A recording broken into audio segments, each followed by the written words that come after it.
So yeah, you just put this kind of, as close to your mouth as you're comfortable, and yeah, we'll go from there. So like you say, like it was definitely tough getting out there. Like, I've always had the idea, and like I find a lot of people have ideas, but they never really execute on them. So it was important for me to kind of get through that hurdle, because I was seeing some cool people do some cool stuff, and guys like you're out there doing crazy stuff, and it's all you're documenting it all. And I started this whole, the reason I have all this stuff is because I started doing stuff with Caitlin, like waterfall hikes, cool. Hiking the dogs, camping, and we're always like, she was always like, hey, do you remember doing this thing or that thing? And I was always like, yeah, kind of. I totally feel you on that. And then she's like, oh, well, look at this picture. Like, it was so, like, look, it was so fun. Like, you don't remember? I was like, oh, actually, yeah, I do now. And that's when I started picking up a camera, and I was like, yeah, maybe my mom, like, I remember being this, like, snot-nosed kid, like, when we were doing stuff as a young family. Mom was a big film camera gal, and everything we did was like, oh, we got to take a picture. That's cool. Like, first day of school, picture. Mother's Day picture, birthdays, whatever it was. Anytime the family was over and it was like a photo op opportunity, she was like taking that thing out. And I was never really appreciative of it until about, well, I shouldn't say till 2018. I was very much so aware of the value of like taking stock and recording, like, your life, and like, because our memories kind of go with age, right? Dude, like, I can't remember what happened this morning. Like, yeah. It just all flows by, and the busier you are, the faster things go, and the more you forget. Well, that's it. And it's not even, it's not even by design. It just happens. Like, you can only keep so much. So yeah, I started on that journey, and it kind of led from one thing to another. And, like me, I think, very similar to yourself, I don't think we have hobbies. I think our hobbies are pretty extreme, or we take our hobbies to the extreme level, so I got into that bodybuilding, powerlifting sphere, and, somebody was like, oh, look, like, people do photo shoots and stuff for that. Do you think you could do that? Like, you do photos and stuff now? And I was like, oh, sure I could. And then that went down that rabbit hole. And anyway, I'm getting off on a tangent. But, yeah, I always had, like, a little bit of creativity in me, but I was always, like, kind of nervous to kind of explore it. So, dude, it's just fucking awesome you pulling the trigger and chasing it. I appreciate it, man. And, while we're on that topic, I really appreciate you coming out. Oh, happy to be here. Yeah, it was. I know we talked about it for a while. I think it was important because you do a lot of cool stuff, and for the viewers, just to name a few things, I was making some notes. So you're the season 1 winner of Canada's Ultimate Challenge, yeah, which is super cool. We'll get into that. You raced 14 dogs in. Can you pronounce that for me? The Iditarod. Yeah, it's a dog sled race across Alaska. Yeah, which is crazy. Oh man, when I figured out you were doing that, I always said it'd be like, do you ever watch Below Zero? Oh, yeah. Yeah, of course you do. Yeah. So the guy that has the dog sled team, and he kind of trades like training to get supplies to kind of do his, his livelihood. Yeah. I was like, man, I was telling Caitlin, we were watching that one day. I was like, man, I feel like that guy's got it figured out. Yeah, dude. Yeah, he does. Simple life. Just taking care of the dogs. Yeah, the dog's life is, and there's so many people up there in Alaska that's their life. It is a simple, nice life. Sometimes I look at the stuff I'm trying to do here and the crazy goals that I have in this head, and I'm like, oh, maybe I should just go mush some dogs and chop down a few trees and some firewood and get the odd elk and call it a day. Dude, that's what they do. Oh man. Yeah, it was neat living it, because a lot of people that move up to Alaska find that they don't fit in the real world, because Alaska is not the real world. And what they're doing is they're accountants, there's lawyers, there's engineers, or whatever they are, and they just don't like it. And they come into Alaska and do just what you're saying. Get a little cabin, off-grid, cut wood down, just live the dream up there with a bunch of dogs. And as soon as they start mushing, it's like, wow, this is incredible. Oh, and I feel like it's a whole different experience. Oh, yeah. It is amazing. Man, it's funny you mentioned that. That some people, like, corporate white-collar folks are, like, taking this huge shift and just doing, like, some very rudimentary, like, living off the land type stuff. And it just kind of reminds me, like, I got a buddy. I haven't talked to him in, over 10 years. And he was an older guy when I was in, a couple of years older. Everybody's older, like, by, this big stretch in high school when it's, like, 2 years. Yeah. But, in the real life world, like, 2 years is... And 50's young now. Right, yeah, exactly. You're only 50? Oh, yeah. But I noticed this guy, I always followed him on Instagram, but he just randomly popped up, and he's like back home lobster fishing. Last I knew, he was like lawyer in Montreal. So I'm not really, I like don't poke around too much in people's business, but like I always knew like early on when we were young, this guy wanted to be a lawyer and that was the jam and that was it. So I was just like, hey man, just noticed you're back home fishing. How you doing? Like, what's up? And he's like, yeah, man. He's like, listen, I was like, last I heard you're doing good, doing law and you're in Montreal. He's like, yeah, man. He's like, listen, I had an opportunity to come home and visit and somebody offered me a job. And next thing I went and I was like, it's kind of easy showing up for someone else and just doing work and going home. Yeah. And he's like, yeah, he's just like, honestly, he's like, I don't know if it's forever, but it's for right now because it's pretty low stress. Yeah. So I guess I get it. Like, you know, when you look at the regular stresses of everyday life and you're trying to make it and all these crazy things going on in the world, sometimes I think it wouldn't be that bad. Yeah, that's why you go to Alaska. No cell phone coverage. You just live the dream in the moment. Man. And that's that way you forget everything. You were mentioning that it's like hard to remember all kinds of things. And that time you went to the waterfall, I honestly think when you eliminate all that stress, you remember a lot more things. Well, that's it. And, you know, life is definitely stressful as it is. And, you know, it can be as stressful as we want it to be depending on, you know, what we're trying to do. But True that. Yeah, why don't we dive into a little bit about, you know, who Bradley is. Brad, is that what you prefer? Yeah, I like Bradley, actually. Bradley? Yeah. I as younger, I went with Brad, but now I'm more of an adult. I guess more of an adult. I'm totally an adult now at 37 years old. Yeah, we're trying. I like Bradley. Yeah, awesome. Yeah. Well, tell us a little bit about yourself. Like I named a few things that you've done. We'll dive into that. You know, tell us a little bit about where you're from, your background. Yeah. So proud Nova Scotian, born and raised, grew up outside of Windsor in a small town called Ashdale. So basically nothing out there except for Smiley's Park and a brewery, which is a pretty cool little brewery that's out there. Born and raised there, went to St. Mary's University. When I graduated at SMU, I took a job down in the United States, knocking doors, selling alarm systems. And I was actually recruited from university to go down there. And I tell you, doing that was like the coolest thing I could have ever done because it was like the hardest job, got me out of my comfort zone, went down to California, super hot out. I was on the east side of the mountain, so it's really hot and I wasn't by the beach at all.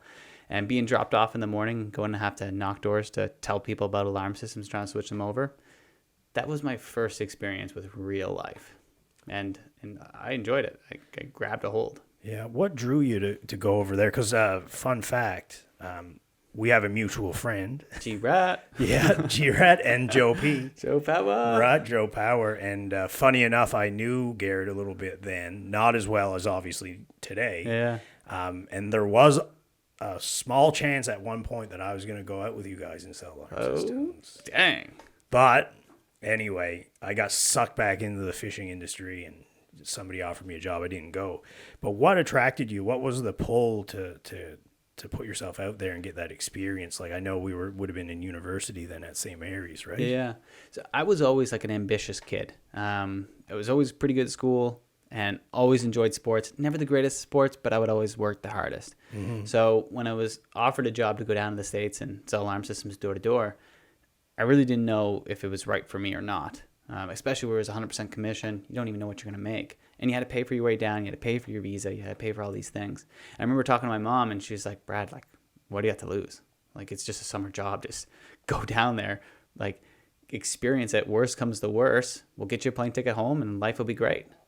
So I was like, all right, well, let's just do it. So I went down, and you know, I think it was the adventure of it all. Because growing up here in Nova Scotia, in a small town, you don't get the opportunity to travel much. Mm-hmm. Like our family vacations was going to the Ovens or over to PEI for the weekend. Yeah. We didn't do the Disneyland or any of those other places. So, you know, the idea of leaving Canada to go to another country to work, that was enough. You know, I wanted to do it. Yeah, man, it sounds like we had very similar upbringings. Like, you know, you're down Windsor Way, I'm down Yarmouth County.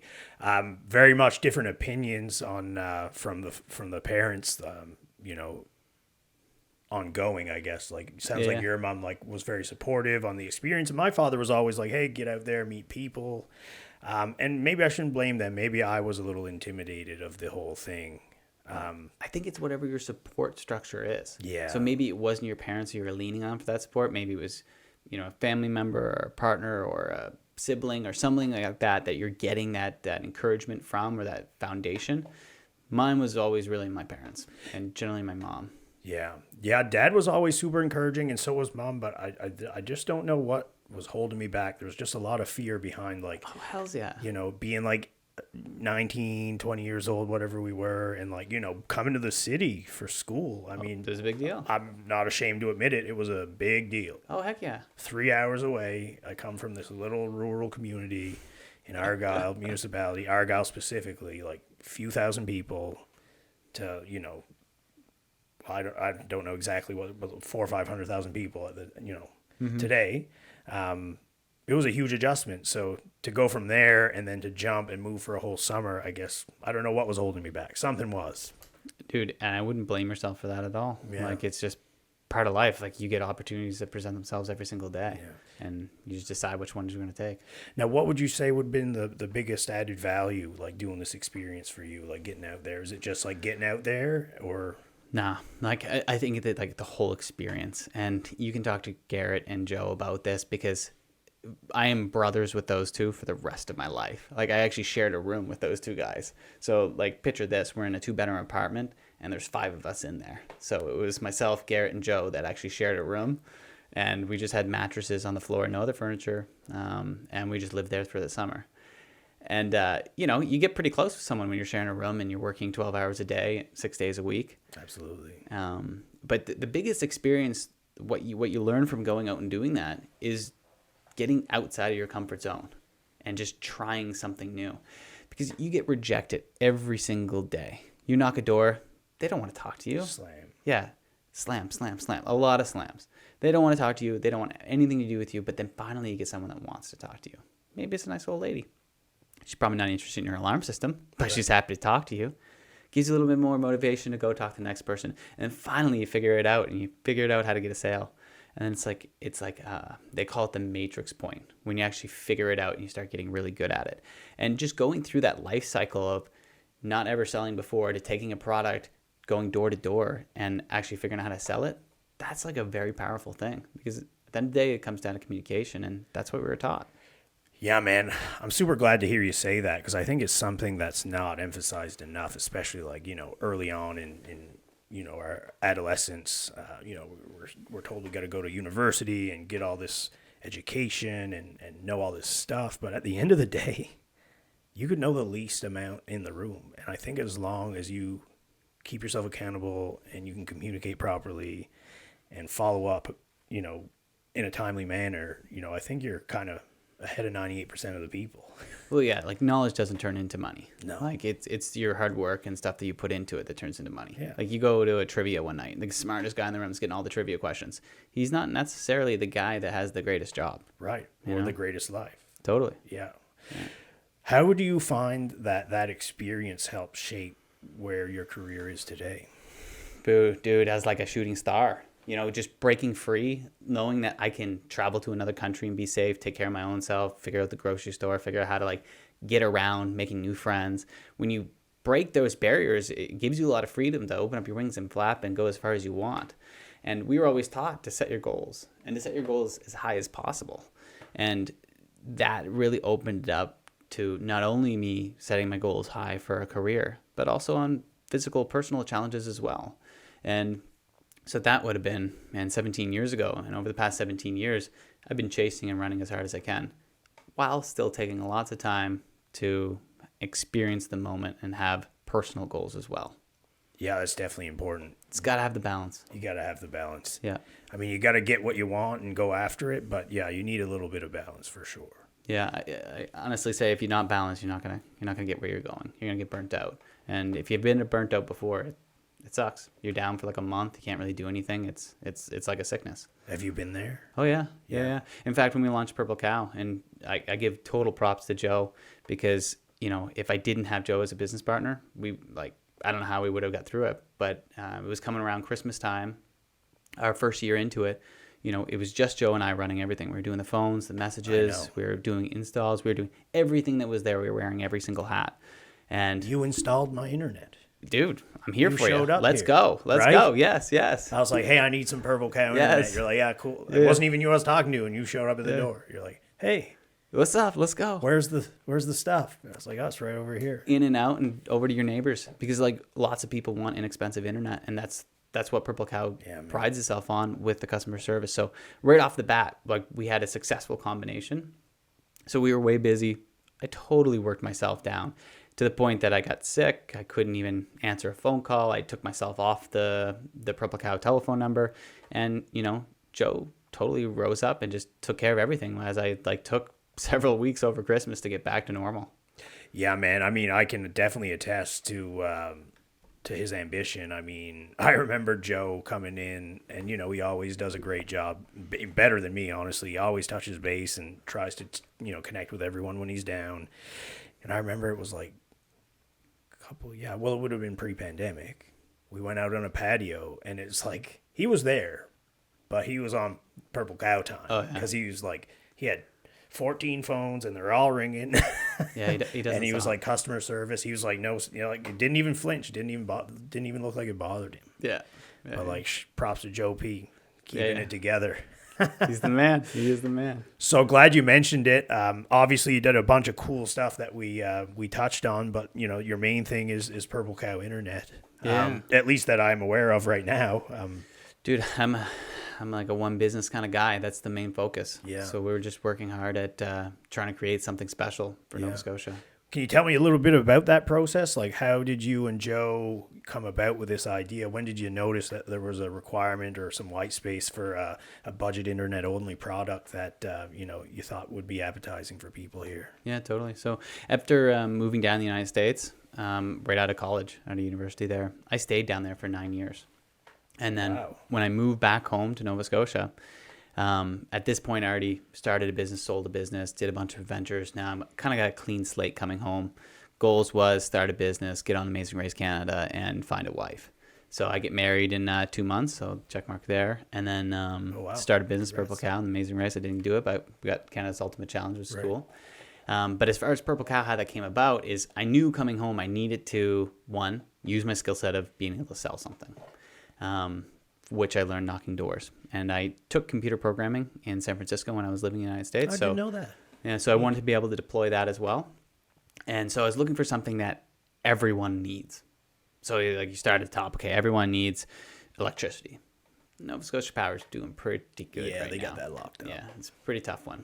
My old business was solar panels, so you can kind of get in there a little bit. But okay, water, okay, yeah, there's lots of people selling water. Maybe there's a thing there, but internet was the next one. And I found one company that was doing a good job, and they were selling the internet for a really good price.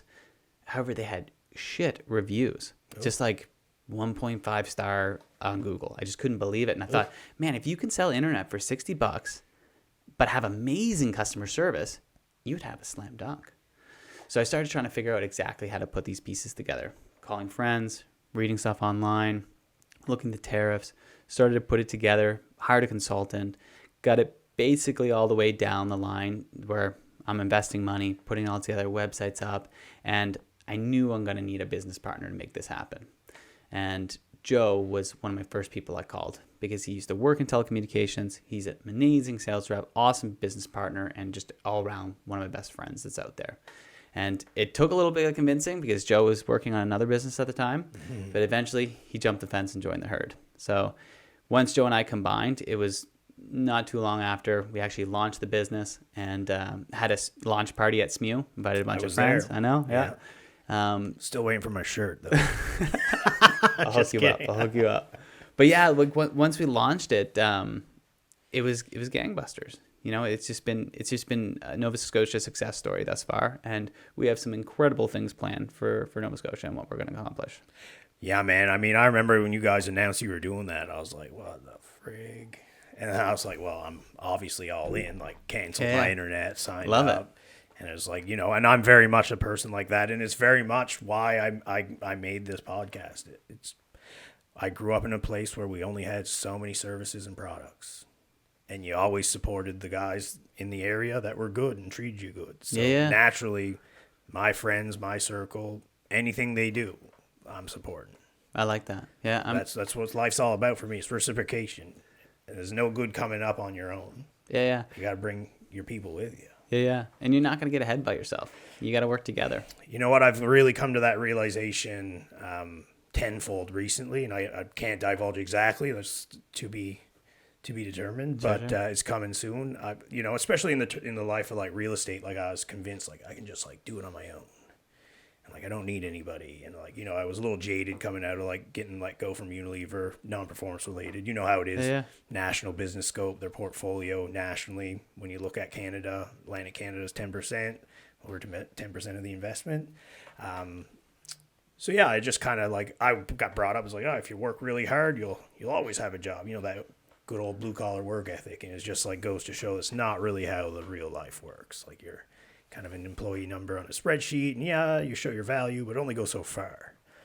But yeah, man, that's basically why I jumped into this and tried to get this going. So. Dude, I think it's great because it reconnects you with friends, reconnects you with people you don't necessarily always talk to. Yeah. And gives people a platform to get their information, their thoughts, their viewpoint out, which is great.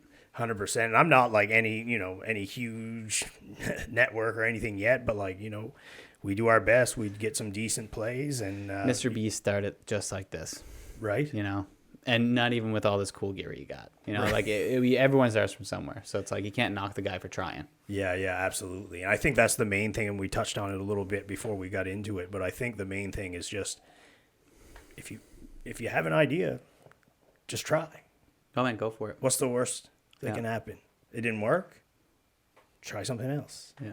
I always say that the hardest part about running a marathon, and I don't know, have you ran a marathon before? I've ran the furthest that I've ran is 15K. I know I can do it. Yeah. It's just a matter of like I do so much stuff. I'm going to do it. Sure. But yes. The hardest thing about running a marathon is just signing up for it. Right. It's just committing to it, And once you pay that $100, you're doing it. I guarantee it. You run a 15K, then a blue nose is coming up. If you signed up for it, I guarantee you'd run a marathon. No question around it. You put in the time, you put in the training because you committed to it. Yeah, man. I'm very much of that kind of mentality. It's like, once you paid up and it's go time. Go time, baby. I'm showing up. Yes, exactly. You might not run the best time. Who cares? But I'll make it. Yeah. That's only a follow-up question. People ask, do you run a marathon? And then if you're like, yeah, I ran a marathon, and you like brush off some dirt off your shoulder, then they ask you like, oh, what was your time? Right. You got to get that first step first. So who cares about your time?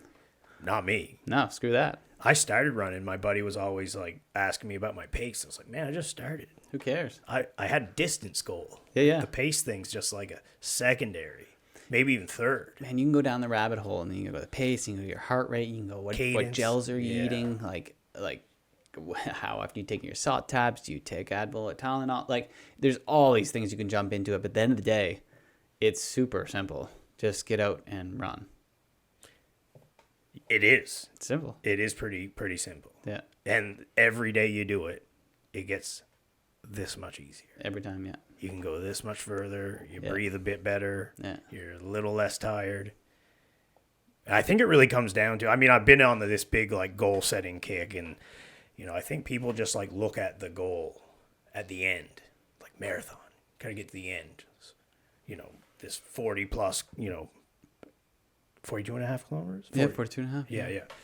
So I want to run one. I should know how long it is. 40, 42 and a half, it's all the same. Right? But like people have this like, holy moly, I got to run that far.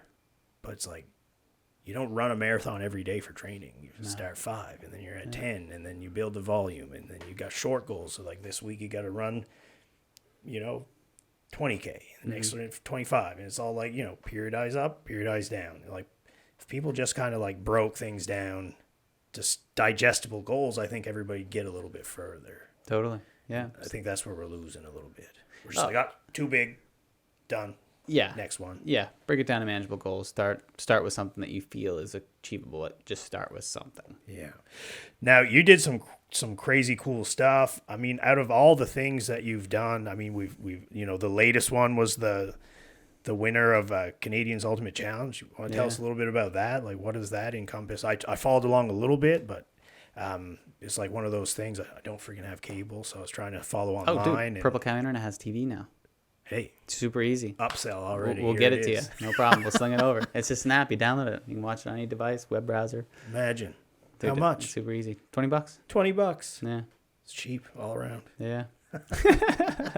I didn't even know. We actually just updated checkout a couple days ago. So the website actually updates here this week, and then it'll be public, and we'll push it out.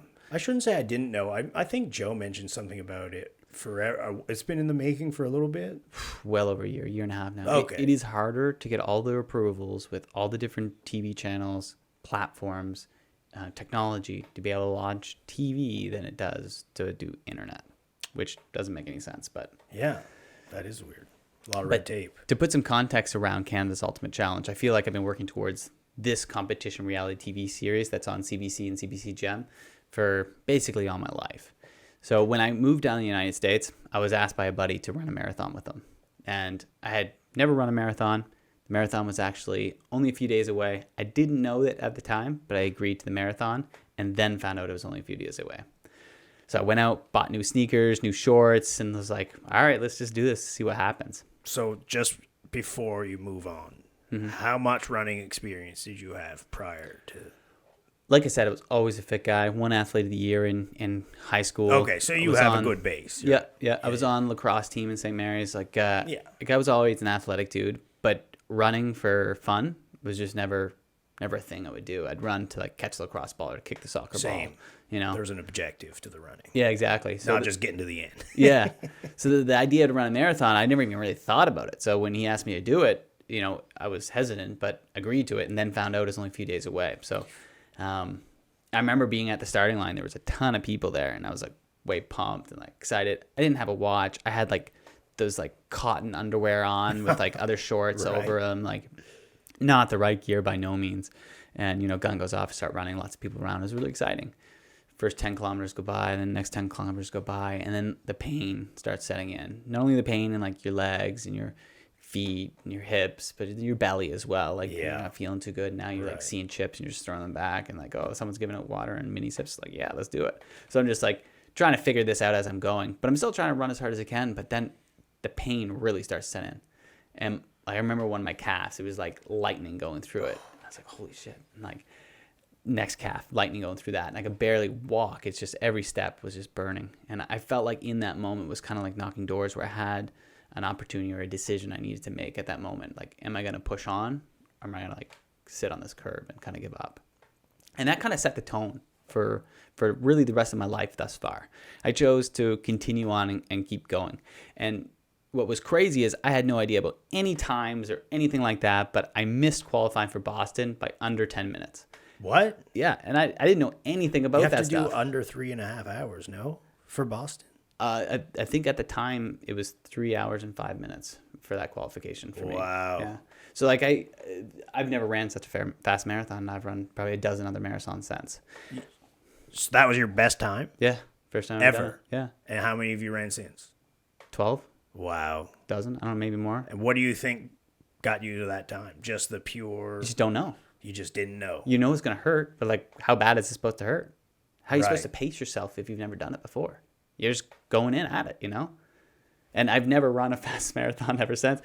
Like, I go run with my dog now, and I'll run 4.5 hours, and that's my marathon time. And I'm totally cool with that, and I still just hurt just as much at the end of that. Right. But like, I want to make it the point that like making that decision to push through that pain and to continue on was a powerful thing for me, because once you accomplish that goal and you realize, hey, shiz, like I didn't train for this, and this is something that like people are supposed to train years for, or months or whatever it is, have the right gear, have the training, have the coach, all these things, and you can just pound this out. Like, what else in life does society tell you that you're supposed to train for, supposed to prepare for? And this is where I just went on a rampage as fast as I could, trying to like set challenges up and do them. So I signed up for this. It's called the hardest race in the world, hardest marathon in the world. It's actually 250 miles across the Sahara Desert. So I signed up for that. I trained for it. Went, ran it, did it. It was awesome. It took 5 days. Took 5 days? 5 days, yeah, across the Sahara Desert. In the desert? Yeah, you just sleep out there. How hot was it? Oh, it was way hot. Yeah, it sucked. Tons of sunscreen. The worst part about doing that is Sahara Desert. There's like sand dunes. It's the height of the Eiffel Tower, and you're like running over these suckers. It's incredible. But with sand and wind, there's like it's going to get up on your body and stuff. And like Yeah. I started chafing between my legs. Itching. Oh man, the chafing was so terrible. Oof. Like I remember towards the end of it, I was walking like a duck, just trying not to I bleed. bet. Like it was Ugh. bad, but I got through it. And I was still wearing my cotton boxers. Still didn't know. Didn't know. Didn't know. Even after I didn't know, man. running the Sahara in your Fruit of the Looms. Fruit of the Looms. That's exactly what it was. The least expensive boxers out there. Walmart, baby. Let's go. Holy shit. Yeah. But so I accomplished that. And then when I was doing that race, I met a guy that said he's always wanted to swim the English Channel. I asked him, like, what's the English Channel? He told me all about it. And I was like, okay, cool. I want to do that. But before I did that, 2 weeks after I was done the Sahara Desert run, I was in Alaska climbing the highest mountain in North America called Denali. Ended up summiting that. And then totally got focused on the English Channel, swam the English Channel. Always wanted to do the Iditarod. Took 2 years to do the Iditarod, moved up to Alaska to complete that. And so the Ultimate Challenge Canada, it's a combination of teamwork, endurance, enjoyment of suffering. And I just felt this show was just made for me. Like I mentioned that I always wanted to get on the Amazing Race Canada. And I wanted to get on there because of the cool challenges you do. Not necessarily the memorizing or the dancing or anything like that. It was the challenges. And they just built a show for me. And they called it the Canada's Ultimate Challenge, and I got on. So I thought that was pretty neat. And so Canada's Ultimate Challenge, CBC Gem. The premise is your teams of 4. You're coached by a celebrity athlete.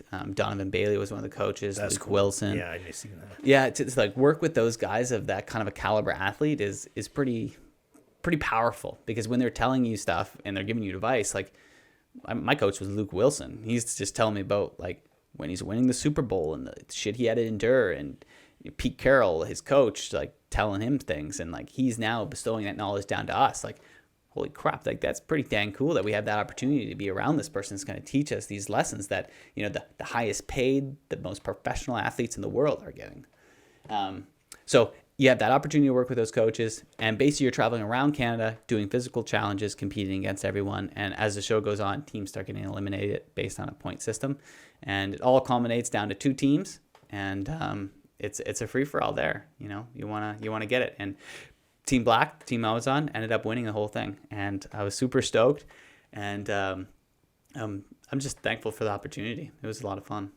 Man, that sounds amazing. And you know, I was watching a little bit, you know, reels here and there, and I really loved the one where they kind of describe you. It was like, I'm gonna butcher it, but all I remember is like, yeah, that Brad Farquhar got a couple screws loose, but he was built for this or something. And I was like, yeah, that's Brad. We're ready. Get it. Dude. I just chuckled at that. I was like, that sounds like one of our guys, like from back home. Yeah.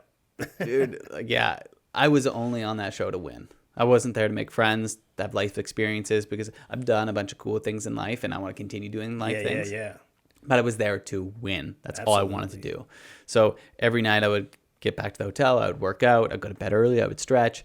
Other people are out going to the bars, they're drinking, they're hanging out with friends, and like they're really enjoying the moment in their way, but I was building it to the end. And I remember one person asked, like, why are you working out every night? And I was like, and I told them, like, I'm not working out to be like prepared for tomorrow. I'm working out to be prepared for that like last minute, that last second in the last challenge of the last episode that I need to perform to get the W. And if you watch the show, you watch the last season, it all came together. That's awesome, man. I'm gonna have to give her a good watch over for sure. That's awesome. It just reminds me of just all the stuff that I, you know, thought about doing and haven't done, and you're just out there just killing these huge challenges. And it's like, you know, what was the big motivation behind like doing all this tough stuff? Like, was it just the experience? Was it just, you know, where did this all kind of stem from? Like, was it? I think the motivation is you just got one life. You're right. Then the day it's going to end. We start the same, we end the same. Yeah. Like, it's what you do in the middle that counts.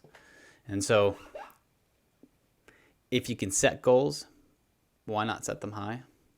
And if you can chase them, why not sprint? Man, I love it. I love it. I was actually talking to my wife last night about, you know, she's very like conservative and like take take our time and, Yeah. you know, save this money and we can do that once that's there. And I'm very much operating like we're running out of time. Like, so we got to get moving. So I love that. It's just like, you know, you got to put your best foot forward. If you're going to do it, do it. Like, we don't got a ton of time. And it's a balance, like, you know, between you and your partner. Like, you have to make those decisions that make sense. And, you know, I'm not out there buying Ethereum and like trying to risk all the dimes that I made in my life or base jumping or anything like that, which I would love to do. But like, there's measurable things that make sense and don't make sense. And it just depends on where you're coming from, what foundation you have. And I mentioned before, like, your support system is really important. Mm-hmm. I think I was very blessed with that, you know, because if you don't have that support system, you're going to be less likely to take a risk because it's all going to fall back on you. Yeah, man. I mean, like, you know, I've had plenty of days where maybe I wasn't the one believing in myself, but like my wife did. Yeah, hells yeah. And that man, that fires you up. Oh, but it does. Yeah. Absolutely. Like, you need that. And it's like, you know, people ask me all the time, it's like, you know, why you always want to try and be the best at, you know, everything you do? And it's like, well, that's just how I am. Like, I'm not trying to be necessarily the best, but if I can be the best that I can be, then why wouldn't I be aiming for that? You know? It's like you say, we got one life. I'm not here to be mediocre. Yeah.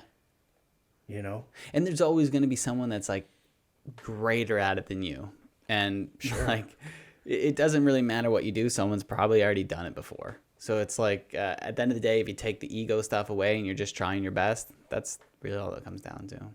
Exactly. And it's like you said, it's like the same thing as like being nervous as starting this podcast or being nervous to do anything. Do your first 5K, you know, join jiu-jitsu.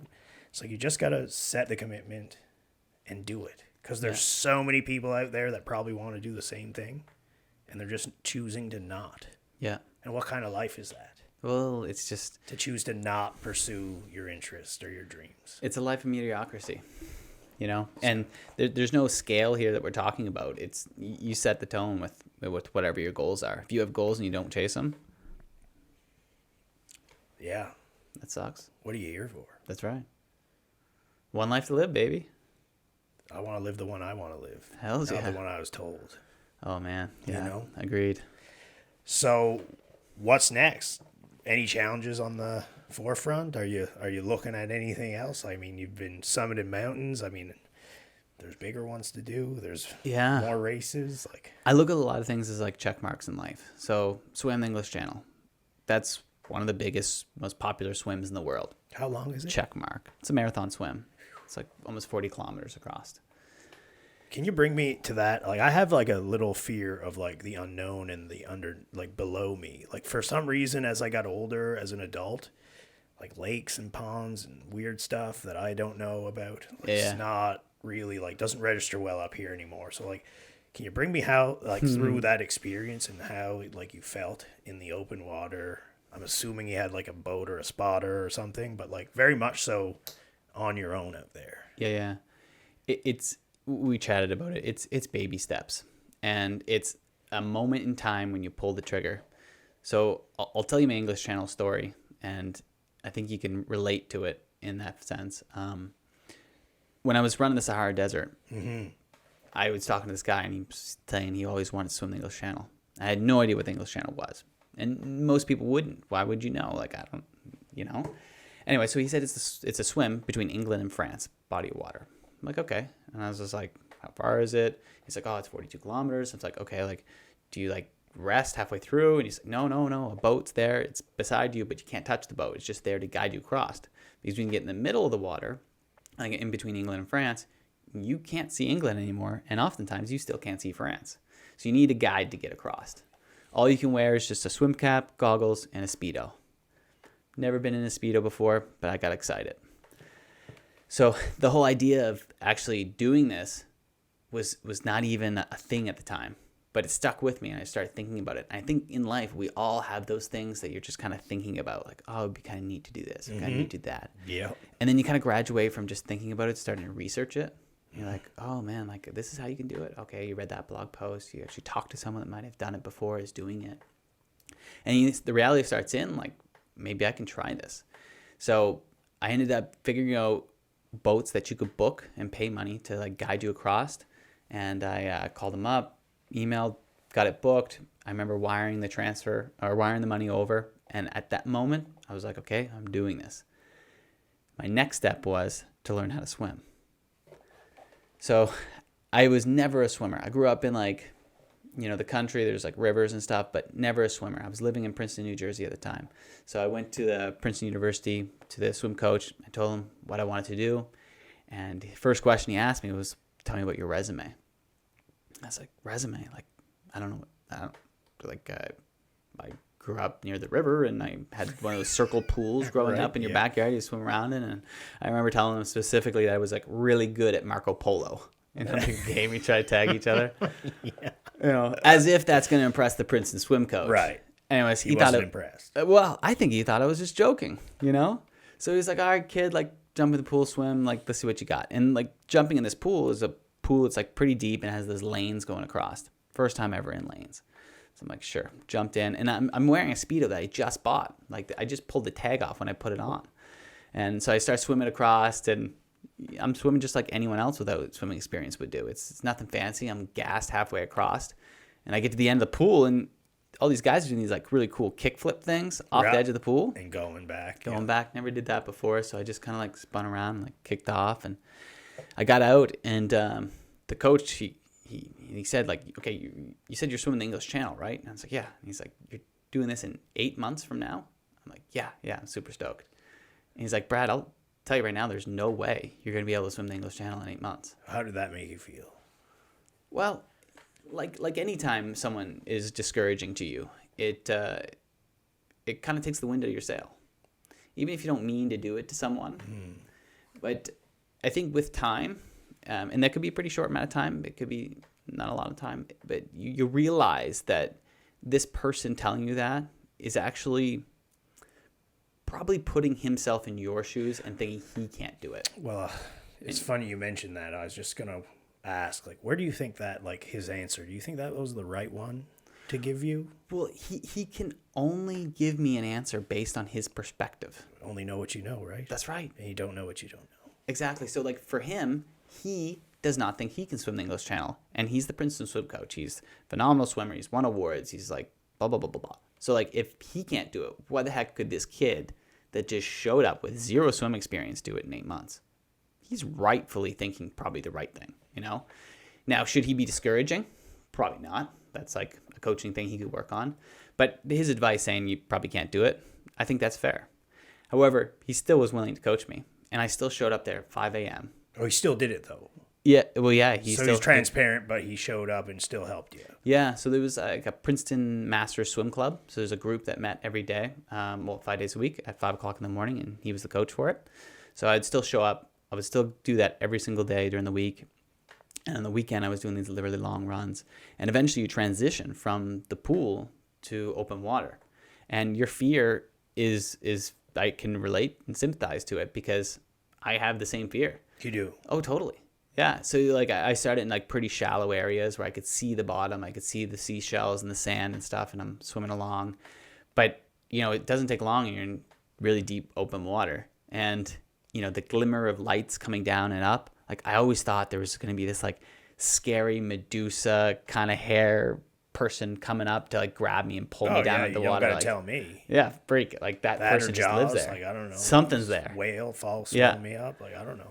So what I used to do is like how you swim is like when you're putting your hand over, like your face is in the water, and then when you bring it back, you pull your head out like this and you take a breath. But I was always, when my face was in the water, I'd close my eyes and then I'd open them back up when I was looking like out of the water. So I would just never look. And I felt like that kind of helped me. You just didn't look. Didn't look, man. Ignorance is bliss. Man, if I looked down there, I'd be scared to death. I wouldn't get in. Yeah. I wouldn't. I'm terrified just thinking about it, man. Oh, dude. And, there is things in water. It's not unrealistic to think that. One of my training swims, and one of the ways to qualify, or the only way to qualify for the English Channel, is you have to show that you can swim. I think it's like 10 hours and the water has to be cold. So I remember going up to Maine and swimming there. And I was out. My buddy's in the boat and he's driving along beside me. And I'm swimming along. This is only like 15 minutes into my swim. And I'm planning on swimming 10 hours today. And this is the longest swim I've ever done so far. And, 10, 15 minutes out, I'm swimming along. and my hand comes down the water and plop, it touches something. I'm like, Oh, and then my next hand comes, hits something else. I'm like, what the heck is this? And oftentimes you'll run into seaweed, and seaweed will scare the death out of you, But this stung me. no, it's a jellyfish.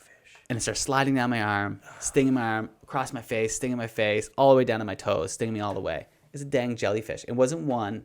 I don't know how many it was, 100. Like, I was just getting stung everywhere. And I popped my head up, and I was like, jellyfish. Like, and to the credit of my boat driver, Don, he was just like, well, there's jellyfish in the English Channel too. Just savage. Just savage. Suck it up, bro. Yeah. No lifeline thrown at all. Nothing. Didn't even offer you any.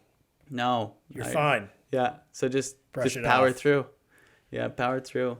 But I think that kind of training and being with your buddies, they're savage, just jerks, assholes, whatever. But like a great person. I need that. It's important. I'm all about negative reinforcement. Yeah. I mean, a little bit of positive sprinkle in there too. But Yeah, you got a little encouragement a little there. bit. Yeah. But like a lot of like, hey, just you're gonna have to friggin' do it, guy. Totally. Get out there. Yeah.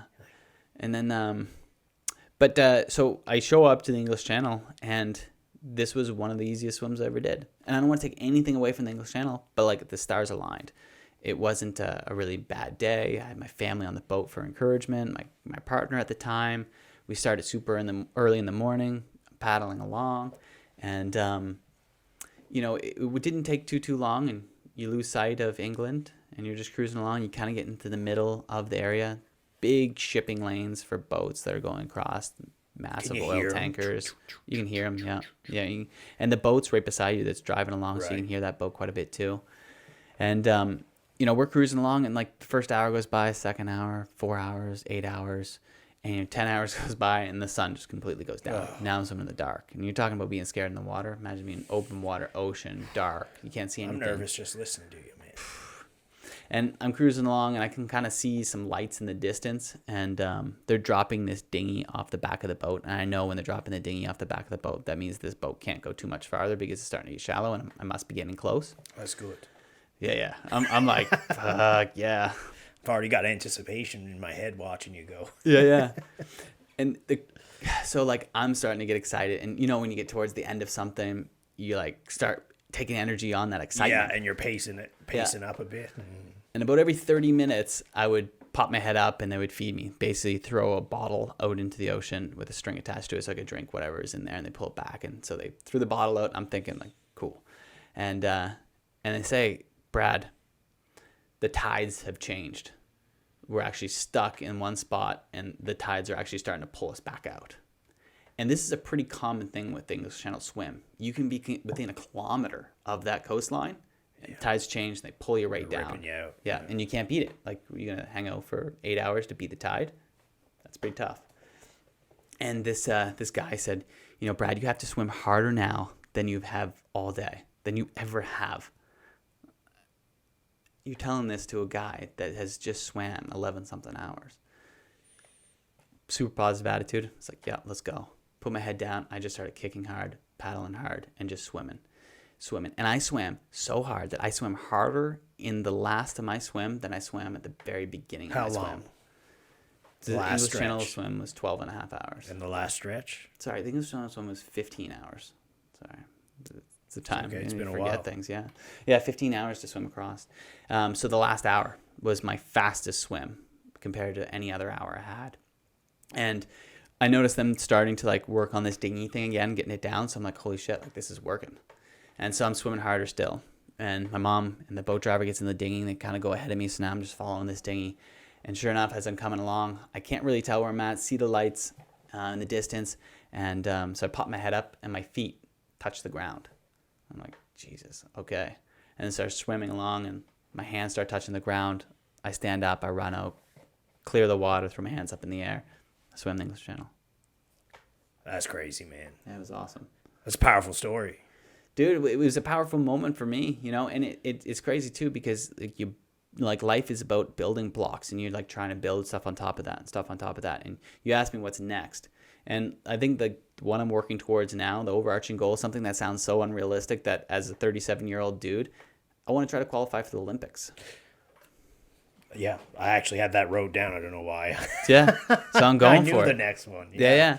Yeah, so and it's a sport called ski mountaineering, and I train like I ran 15 kilometers today before I came here. I'm training every single day, trying to prepare myself. And as a 37-year-old dude, to try to go to the Olympics, it's very unlikely that I can actually make it. But I'm trying to be strategic. I'm picking a sport that isn't super popular yet, that doesn't have a ton of people doing it, that is good for my skill set and that I enjoy training for. And at the end of the day, it's like, you know, what is the phrase? Success is when opportunity meets preparation. So like I'm preparing myself right now for that opportunity to come up so I can be successful. Wow. That's awesome, man. I don't even know where to go from there. I feel like I need some new goals. Nah, dude.